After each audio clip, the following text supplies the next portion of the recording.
Det er jo fandme ærgerligt, hvis jeg kommer til at stille det skævt kameraet. Vi skal jo ikke bordet. Okay, jeg tror, at det skal... Sådan her, ikke? Jo. Men spørgsmålet er, om det er lige. Jeg kan ikke se det. Prøv lige at gå helt tæt på. Lad mig lige prøve sådan her. Prøv lige at gå helt tæt på. Okay, men så lad os komme i gang. Værsgo. La la la la. Ej, Jakob, for helvede. Det er så fucking typisk. Skal vi smage den her tøj? Nej, det er fucking klamt. Det kan jeg ikke. Altså, det er jo seriøst 12 dage for gammel. Det er røvklamt. Så skal vi have kammerklunkerne. Gris. Okay, men vi skal lige finde ud af, sådan, hvordan vi skal lave den her taste-test. Jeg tror, vi skal også have et stykke papir, hvor vi skriver sådan her ned. Ja, de her skygger ikke sådan lidt random. Nå, for grund af lyset. Prøv lige at slukke det der lys, og så tænd det. Hvor det virkelig var svært. Nej, det er fint. Er det ikke bedre, bare? Ja, det er det bedre. Jo, det andet var lidt for weird. Men vi skal faktisk lige tage en thumbnail med den her. Sådan her.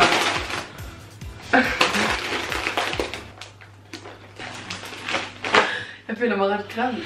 Ja, men jeg føler mig altså kønt. Nå, det er lige meget. Hej, velkommen til den her video.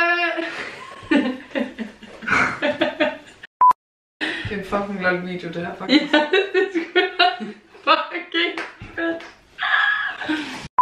Hej YouTube! Velkommen til. Som I nok kan fornemme, så er det her et nyt setup for mig. Og det er et rigtig nyt setup for dig. Ja, det er jo faktisk første gang, jeg sådan ægte skal være med i en YouTube-video. Nej, jeg har faktisk engang selv lavet YouTube. Har du? Ja. What? Hvad lavede du?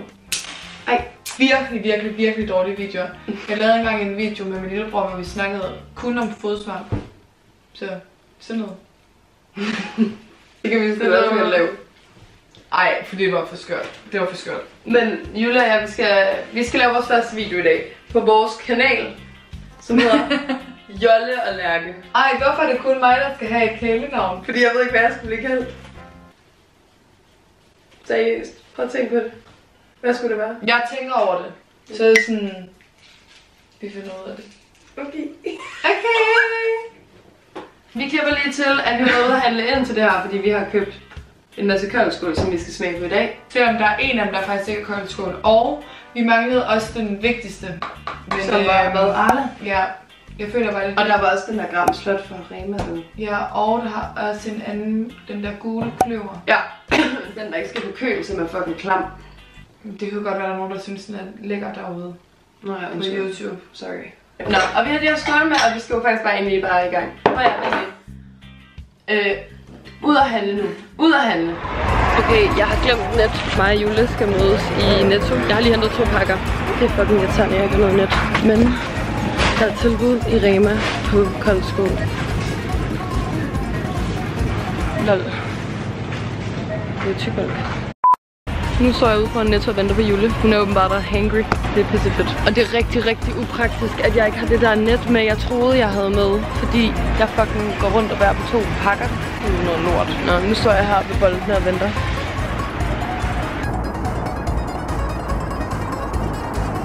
Campbell på Netto her.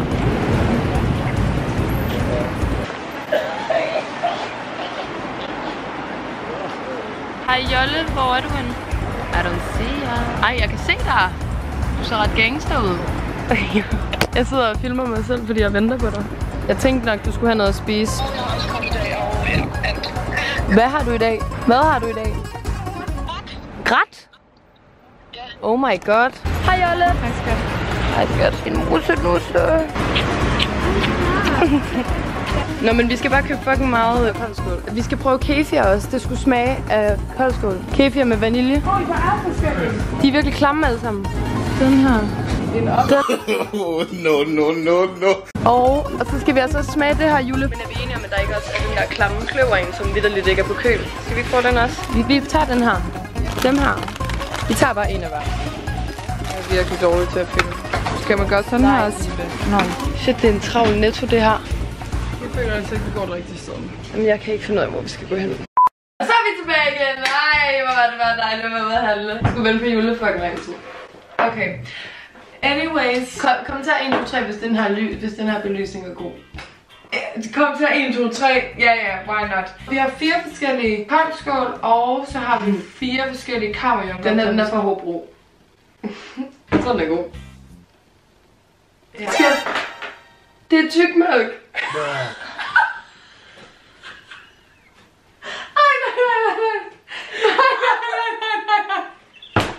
Ej, Lærke, vi skal straffe mig en tykmælk. Det er pinligt, at vi skal kun smage på 3. Nej, vi skal faktisk kun smage på 2. Skal vi smage på den gamle? Nej, jeg vil ikke smage på den. Nej. Jeg mener det. Nå, men skal vi starte med at smage på tykmælk? Vi smager. Jeg skal ikke have så meget. What? Forstår jeg. Tykmælk. Vi har også en masse kammerjunker. Ja, men man smager på det inden man smager på kammerjunkerne. Ja, okay. Vi skal jo ligesom også gøre det nemt at se for. Det her det er tykmælk fra Hobro. Det skal vi smage på nu. Jeg har aldrig smagt. Men det smager faktisk lidt koldt, skulle sagt det. Ja, der er bare ikke vanilje i, ikke? Tykmælk er sødmælk. Efter opvarmning og afkøling tilsættes mælkesyrekultur. Det er øvrigt samme type mælkesyrekultur, der anvendes til fremstilling af traditionelt styrende smør og den hos OK. Det er et morgenmadsprodukt. Nå, jeg spiser det hele. Ja, fint. Det man kan sige særlig meget om det her. Jeg synes faktisk, at tykmælk det smager også godt. OK. Jeg synes, det smager OK. Det skal OK. Jeg så fast, jeg skåler det der. Det er jo nødt til at gøre hver gang. Totally forget. Nu skal vi smage Alla Cultura kefir. Med vaniljesmag, men det er jo, du synes, vi skulle tage den her, fordi der er mange, der siger, at den smager koldt skål. Ja. Så vi kan se, om den her, den kan ligesom erstatte koldt skål. Jeg elsker jo kefir. Oh my god. Men det er jo, men man kan heller ikke få koldt skål hele året rundt, føler jeg. Oh my god. Synes du, det er klamt? Den er virkelig, virkelig sød.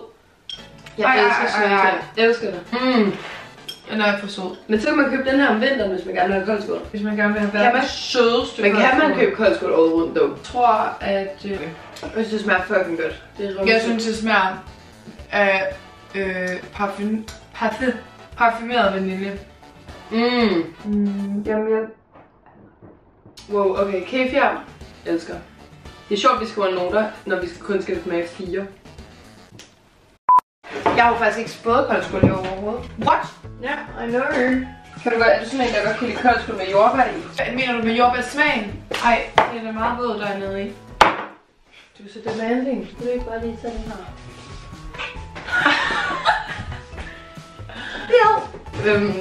Det ved jeg ikke, det har jeg ikke smagt. Har du smagt det? Altså en koldskål med jordbærsmagen? Det har jeg ikke smagt. Kan du godt lide det? Nej, det kan jeg ikke lide. Men du kan godt lide at putte jordbær i? Ja. Jordbær med fløde, dog. Jeg kan godt lide med sødmælk. Nu skal vi smage den her en rigtig kold skål. For kløver. For kløver. På køl. Fra Slagelse. Den er tyk. Den her Dufter godt. Men den dufter bare sådan af kold skål, som man fik, da man var lille på en anden måde. Det kan ikke dufte rigtigt. Den er sådan meget syrlig. Jeg glæder mig lidt til, der kommer kammerjunker i os. Du må ikke sige dough længere. Nu smager jeg. Okay, men hvis jeg ikke må sige dough længere, så må du aldrig nogensinde sige these nuts igen. Nej, okay, far. Ej, what? Det smager som om der er proteinpulver i. Den her smager ikke særlig godt. Den smager virkelig dårligt. Ad. Jeg kan faktisk virkelig ikke lide den. Den er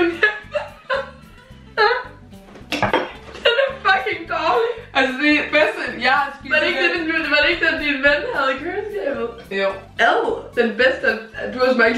Det er ikke mælken. Det er fucking sjovt. Jeg er lidt fascineret over det her. Hvorfor? Fordi det smager så dårligt.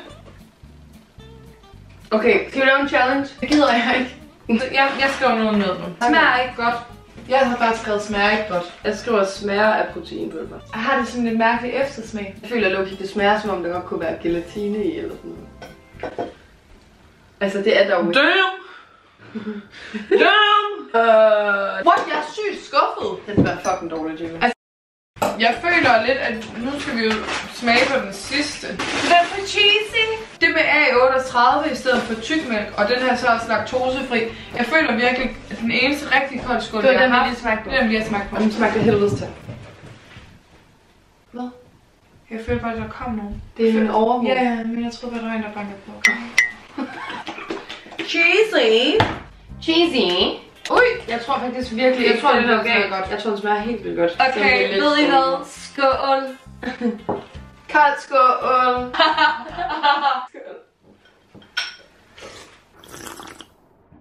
Den her kan jeg godt lide. Jeg føler faktisk bare, den er ok. Ja, altså, men i forhold til de andre kan jeg kan godt lide den. Den smager lidt af vand. Altså, den er ikke fantastisk. Jeg tror faktisk, man skal prøve at blande de her to. Ja, måske hvis det er det, man har, men jeg tror, at den fra Arla... Nej, hvad filan er der for nogle mere? Take me back, take me back, with you. Jeg skal lige prøve at blande den der. Ej, jeg synes, den smager lidt af 38. Jamen, det kan jeg godt lide. Why though? Sorry. Så må du sige these nuts. These nuts? Hold op. Ikke? Lidt mere, tror jeg. Okay. Moment of truth. Vil du smage før jeg smager? Nej, du smager først. Jeg ved det ikke. Nej, den er ikke for mig, den der. Det smager bare underligt. Ja, men det smager bare ikke af koldskål. Nej. Jeg tror seriøst, at den er faldet lidt af på den. Hvad rater vi øverst dog? Det er sådan her, din er. Ja, altså den her er bedst, og den her er dårligst. Okay, men min er bare sådan her. Det er min rating. Men den her, den smager røvsødt, men hvis man godt kan lide det, så er den faktisk... Altså hvis jeg synes ikke, den her smager særlig meget af koldskål, fordi den ikke er sådan syrlig. Nej. Hvis man tager det sure... Jeg glemte at se, hvad de kostede. Fordi Jule har krøllet den her sammen. Kefiren, tilbud til 16 kroner. Koster normalt en 20'er. Så hvad med den her cheesy? 23,5. Den er lidt dyr. Ikke worth it, vil jeg så sige. Jeg ville godt kunne finde på at købe den her cheesy koldskål, hvis den måske var på tilbud til sådan noget. Nogle gange kan det godt være på tilbud til sådan noget 12-15 kroner. Så er der den her tykmælken. 17 kroner. Den vil jeg heller ikke købe. Så den her fra Kløver. 20 kroner. 19,95. Overhovedet ikke worth it, aldrig gør det. Kammerjunketid. Men nu skal vi til at smage på kammerjunkerne, for vi fandt 4 forskellige. Og de her, de er fra Nordty. Men skal vi lige smage? Hold kæft, de smager dårligt. Ej, de smager seriøst boller dårligt. De smager af kammerjunker. De smager af dårlige småkager, man har haft hjemme med en eller andens bedstemor, som ikke er sin egen. Som ikke er sin egen. Jeg smager den lige ned med en koldskål. Er den god sammen? Egentlig så synes jeg faktisk, det smager fint nok. What? De smager seriøst dårligt. De smager pap. De smager bare vildt billigt. De kostede 12 kroner. Det er det samme mærke. Ja, de er mini. De her smager dårligere. De her, de er bedre end de andre, fordi de andre har en dårlig eftersmag. De her, de smager bare ingenting. Jeg synes, de andre var bedre. Det smager virkelig dårligt. Lad mig købe den. Nu smager vi dem her, og de er fra noget, der hedder Fentons. Det er mere den klassiske kammerjunke look. De her, de smager virkelig kedeligt. Det smager virkelig kedeligt. Men de har en bedre konsistens, end hvad de to andre havde. De har mere en kammerjunke konsistens. De smager som om der er fuldkorn i. Nej, det synes jeg ikke. Jo. Jamen, det synes jeg ikke. Det smager som om de er døde. Og man kan ikke engang brække dem over. Ej, det er virkelig ikke. Nu til den gode. Forhåbentlig, men det er jo Karlvold. Hvad koster de der? Nå ja, godt. Fentons. 8,5. Det er billigt. Smager virkelig dårligt. Men bedre konsistens, mener du? Hvad koster dem her? De koster 23. 23 kroner. Det er også dyrt. Jeg har faktisk spist nogle i dag.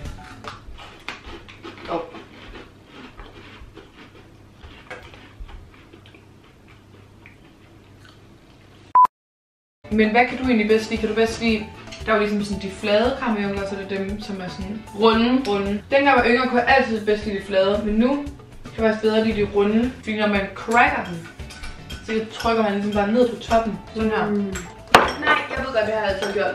Jeg har altid taget en flad og en rund, og så har jeg gjort sådan her altid. Se, så har jeg taget en rund og en flad, og så gør jeg sådan her. Så gør jeg altså sådan her. Og presset. Ja. Det er lidt stykker. Ej, smart. Det er faktisk et hack. Ja. Nå, men jeg rater Karlvold bedst. Hej. Så rater jeg faktisk dem her. Shoot me. Og dem her. Og til sidst dem her. Jeg rater alle dem her til direkte ud i skraldespanden. Aldrig nogensinde bruger jeres penge på dem. Jeg gider ikke engang at rate dem, for jeg synes, de er så pisse dårlige. Den her rater som den bedste. De har en god konsistens.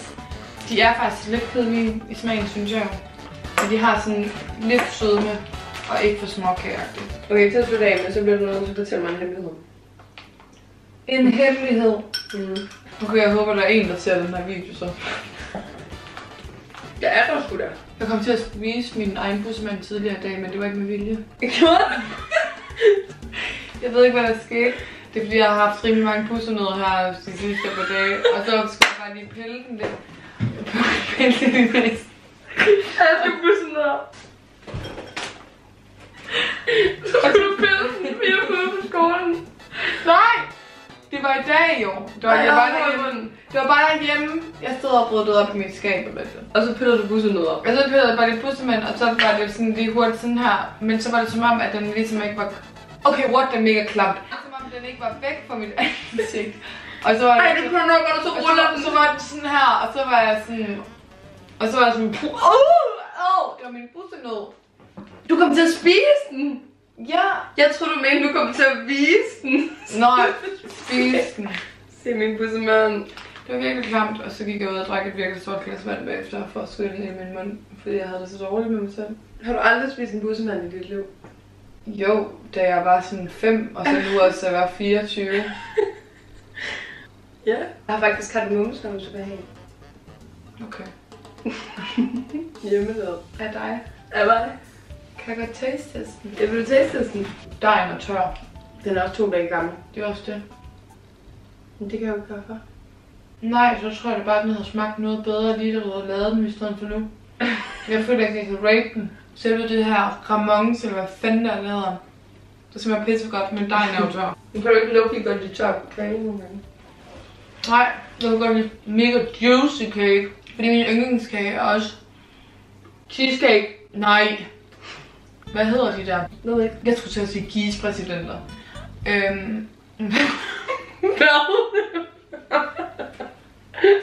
Studenterbrød.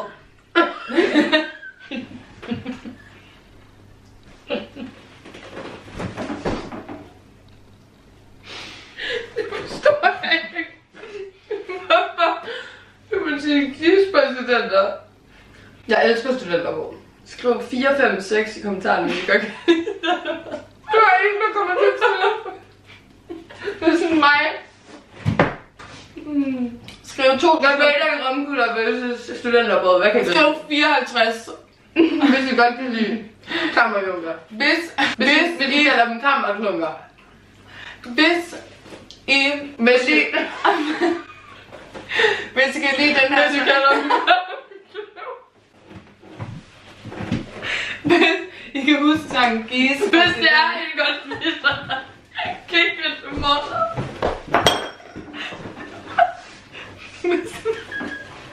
Hvis det nu er, at vi skal på klub og synge. Hvis det nu er, at vi skal på museum. Uden idé. Skriv 50.000, hvis I har været i videoen i det. I lørdags. Skriv 4.190 i kommentarer, hvis I så Jule i weekenden på en af følgende klubber. Ej, du smasker det her. Jeg håber, I synes, det har været en god video. I kommer til at se mere content for mig i juledag. Ja, okay, hej. Okay, hej. Skal vi have en god outro, som vi kan bruge hver gang? Kom, bare. Hvordan var det den nye sang? Tak for i aften. Det var så outro. Tak for i aften. Tak for i aften. Tak for i aften. Tak for i aften.